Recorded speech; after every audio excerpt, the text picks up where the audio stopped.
ప్రభు మిమ్మల్ని దీవించి ఆశీర్వదించి కాపాడును గాక. ప్రభువు యేసుక్రీస్తు కృప సదాకాలం తోడునేడైన గాక.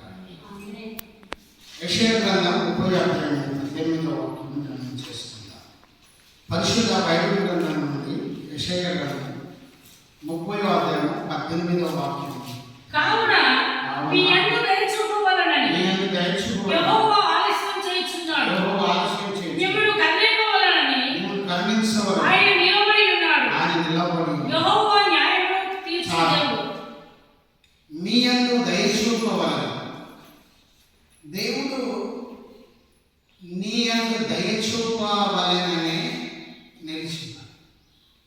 నువ్వు చేసే పాపమును బట్టి, నీ క్రియలను బట్టి కాదు, కానీ నిన్ను ఆశీర్వదించాలని, నీ ఎడల దయ చూపవాలని ఆలోచన చేస్తున్నాడు.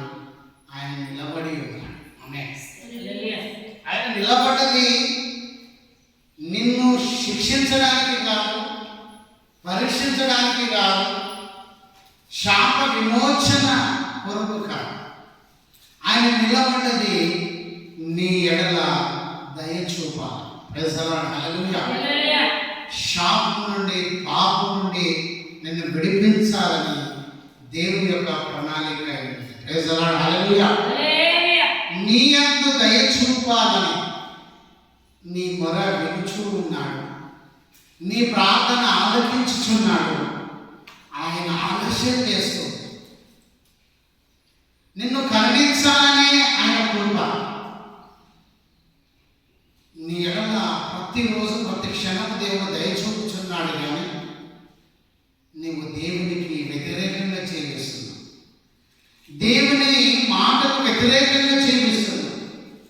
నిశ్చయముగా మాట చదువుకుందాం. 18 లైన్ చదవండి. మిమ్మును కరుణింపవలెనని ఆయన నిలబడి ఉన్నాడు. చాలా మిమ్మును కరుణించాలని నిలబడి ఉన్నాడు. ఆయన ఎందుకు నిలబడ్డాడంటే నీ ఎడల దయ చూపాలని, నిన్ను కరుణించాలని దేవుడు. ఈరోజు యేసుక్రీస్తు ప్రభు ఈ లోకానికి ఎందుకు వచ్చాడంటే దయామయుడిగా, కరుణామయుడిగా వచ్చాడు. ఆయనలో తన యొక్క శక్తిని కనపరచడానికి ఈ లోకానికి రాడు. తన యొక్క కృపను వెల్లడిపరచడం కొరకే, తన కృపను మనకు అనుగ్రహించడం కొరకే దయామయుడుగా, కరుణామయుడుగా ప్రభు ఈ లోకానికి వచ్చింది. ఉదయం అనే తలుపు వద్ద ఆయన నిలుచున్నాడు, తట్టుచున్నాడు. ఎవరైతే ఉదయం అనే తలుపు తీస్తారో అప్పుడు దేవుడు. ఈ హృదయం మోసకరమైనది. ఈ హృదయంలో నుండి ఆయన వస్తాడు కనుక ఈ హృదయం అనే తలుపును తెరవ. అప్పుడు దేవుడు నీతో మాట్లాడుతాడు. ప్రభు నిన్ను దర్శించాలంటే నీ హృదయం తెరవ. ప్రపంచంలో ఎన్నో మిలియన్ ప్రజలున్నా ఒక మరియమ్మను దేవుడు ఎంచుకోవడానికి కారణం ఆమెలో ఉన్న పరిశుద్ధత, ఆమెలో ఉన్న యథార్థత. అందరికంటే ఎక్కువగా పరిశుద్ధత, యథార్థత కలిగి కనిపెట్టింది మరియమ్మ. యేసు ప్రభు ఎక్కడ జన్మిస్తాడో, ఎవరిలో జన్మిస్తాడో, ఎలా జన్మిస్తాడో ఆయన ఆత్మ నా మీదికి రావాలని పరిశుద్ధత కలిగి ఎదురు చేస్తుంది. నీ హృదయం అనే తలుపును తెరిస్తే దేవుడు నీతో మాట్లాడతాడు, భోజనం చేస్తాడు. మార్కు సువార్త 10వ అధ్యాయం 47వ వచనంలో ఒక మంచి మాట ఉంది. ఈరోజు వాగ్దాన సందేశం నీ యందు దయ చూపండి. మార్కు సువార్త 10:47. ఈయన నజరేయుడైన యేసు అని వాడు విని దావీదు కుమారుడైన యేసు నన్ను కరుణింపమని పెట్టాడు. చాలండి.